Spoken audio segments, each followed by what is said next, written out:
Ito po yung dalawang asexually propagated kulo seedlings or breadfruit seedlings. Galing po to sa isang kaibigan ko, si Mulong Fardo ng Antipas, North Cotabato. Ito po, grafting. Ang puno po nito, rootstock is kamansi. Ito ang kulo or breadfruit. So makikita po ninyo, maganda yung pagkadugtong. And this one is amazing. Sapagkat sinubukan ni Mulong na budding process. Ang budding po actually, kinukuha mo yung mata, yung bud eye noong mother tree. Tapos isaksak mo siya sa rootstock. Parang budding ng rubber. And he was very successful with this. No? So ito, dalawang seedlings binigay sa akin. Isa was propagated through budding. The other one is through grafting. And ang gaganda ng mga seedlings na ito. So itatanim po natin to.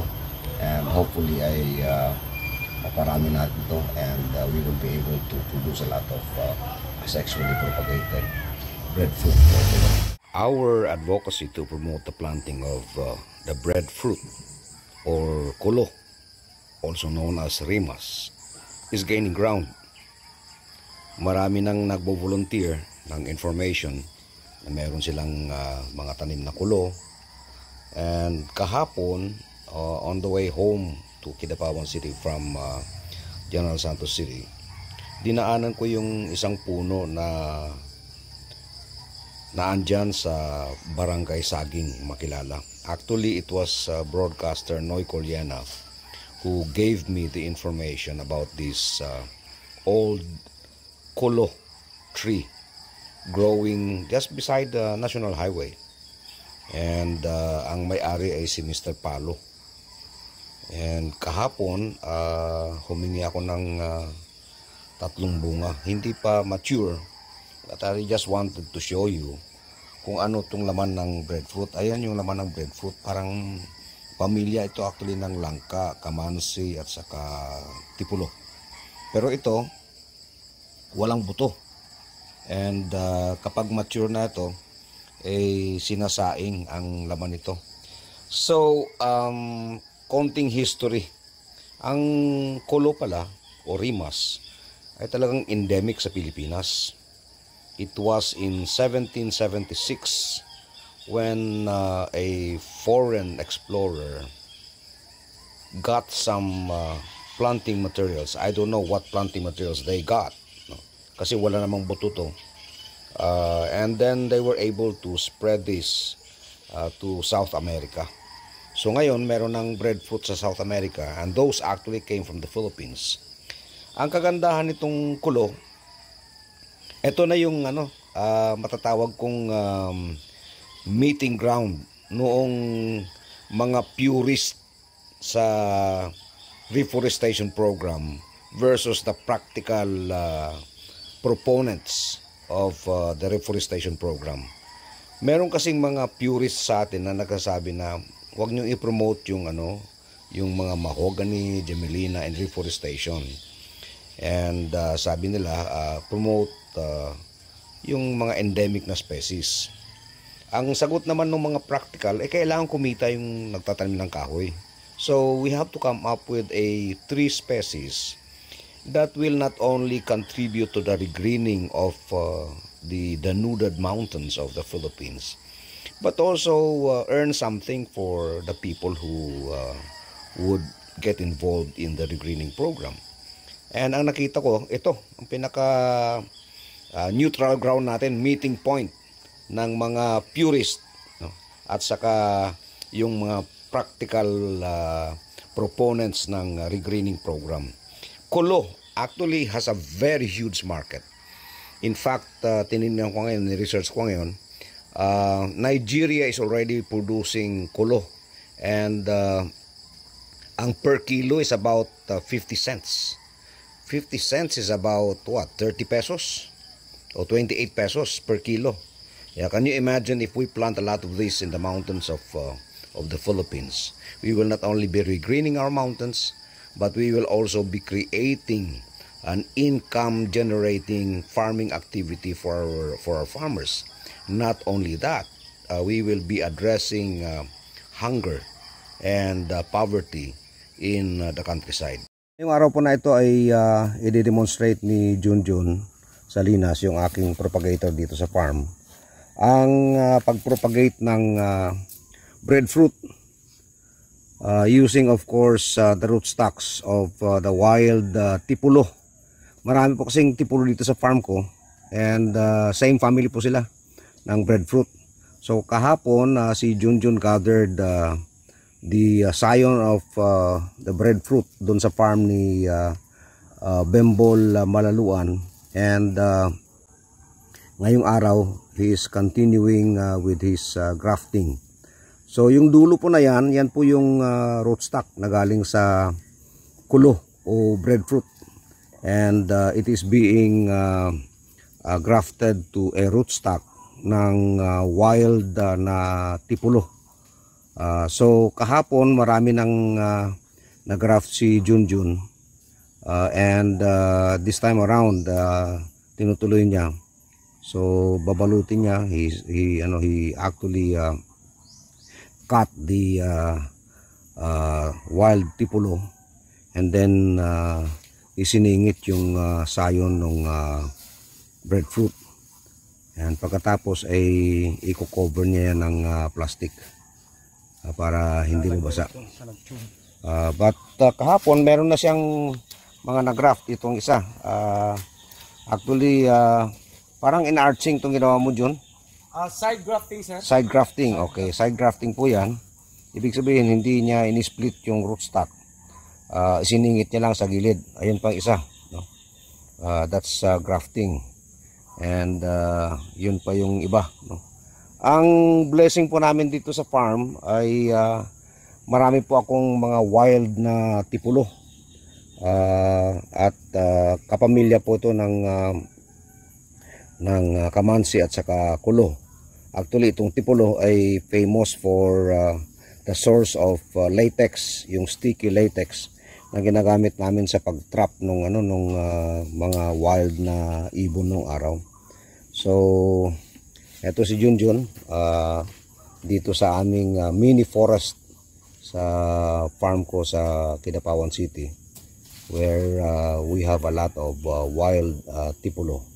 At gagamitin namin yung mga wildlings ng tipulo as the rootstock for the propagation of the breadfruit. Soon magkakaroon kami dito ng forest ng kulo, and hopefully in the future we'll be able to share with you the planting materials, just as my neighbor, yung Malaluan family, shared with me the science of the kulo that grows in their farm.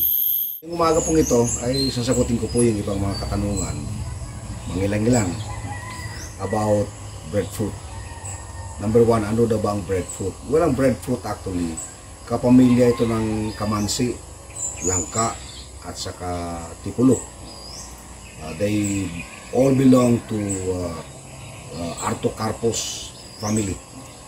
And ang kaibahan lang, itong breadfruit, unlike the kamansi and langka and tipulo, walang buto.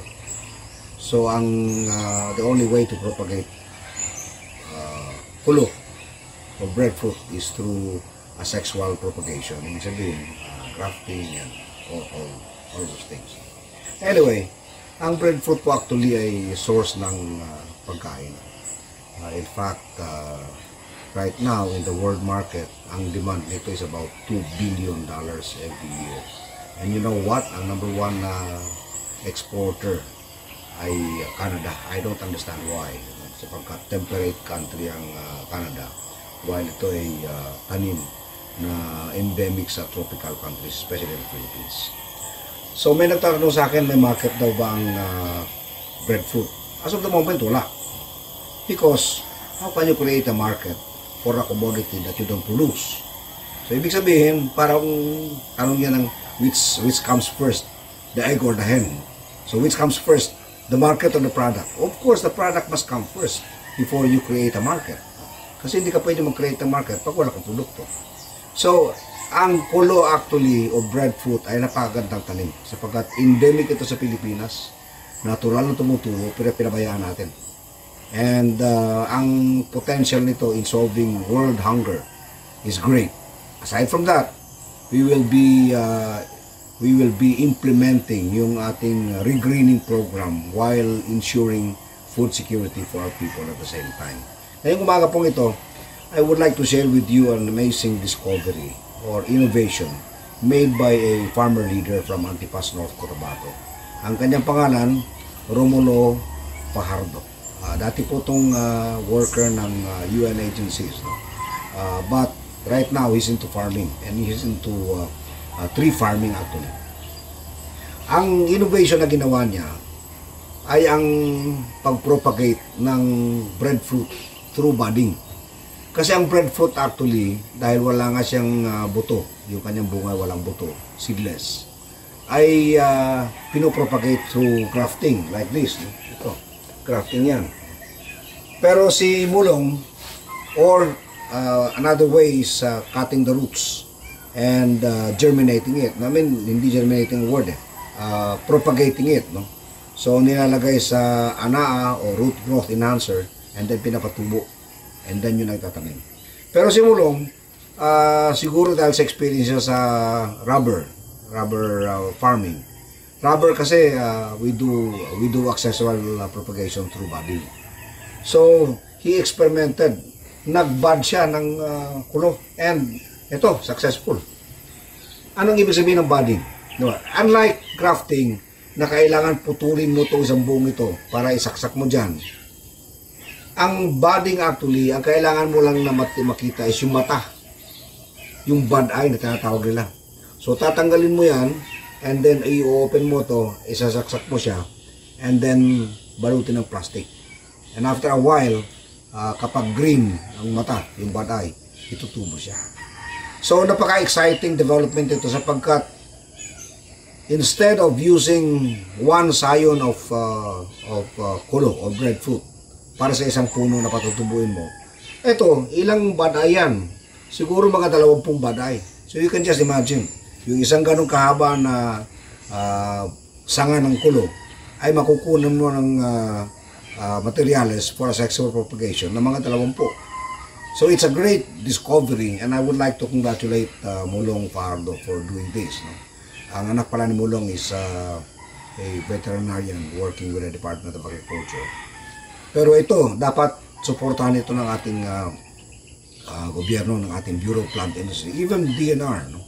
Sapagkat dual purpose ito. When we are able to plant a lot of kulo or breadfruit, we will be creating a market. Flour, chips, at ginagamit pang ulam. Number 2, kapag na-propagate natin ng maraming kulo o breadfruit, wala na tayong problema sa ating regreening program. Sapagkat ang problema natin sa regreening program actually, pagtanim ng tao ng kahoy, pinapabayaan or pinuputol afterwards. Kasi walang ibang pakinabang kundi putulin yung kahoy. But with this, with the breadfruit, kapag ito ang tinanim natin sa mga kalbong kabundukan ng Pilipinas, siguradong aalagaan ito ng tao sapagkat ang pakinabang ito, yung kanyang bunga, na as of the moment, ang commercial value all over the world is about 2 billion pesos. So, may market ba ang kulo? Kahit teka muna, magtanim muna tayo. Kapag tanim na tayo, saka tayo magkakaroon ng market. We have to start planting.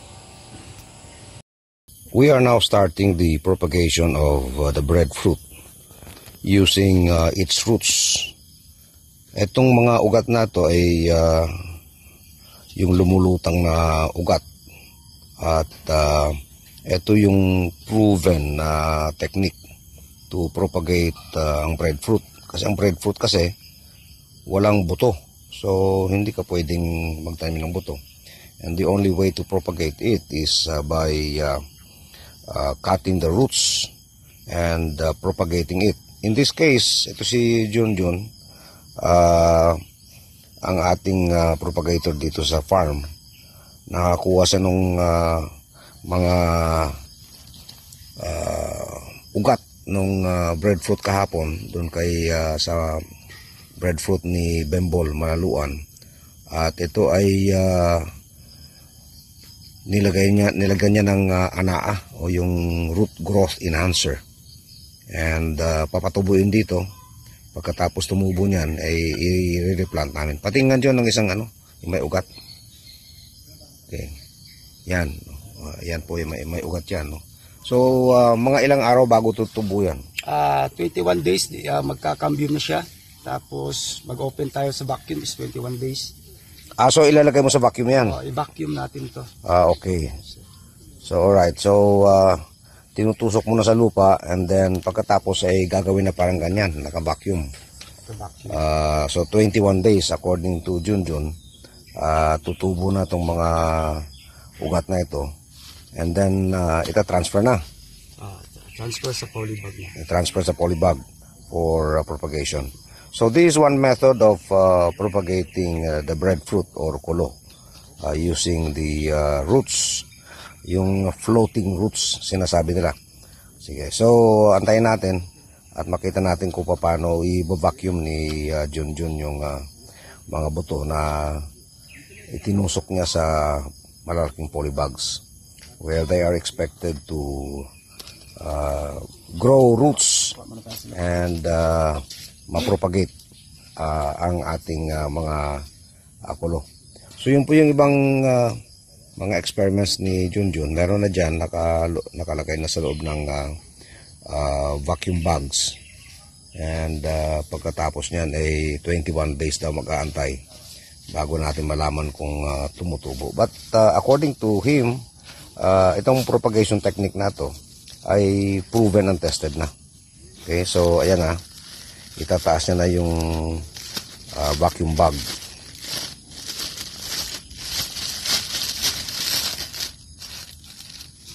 At itatali.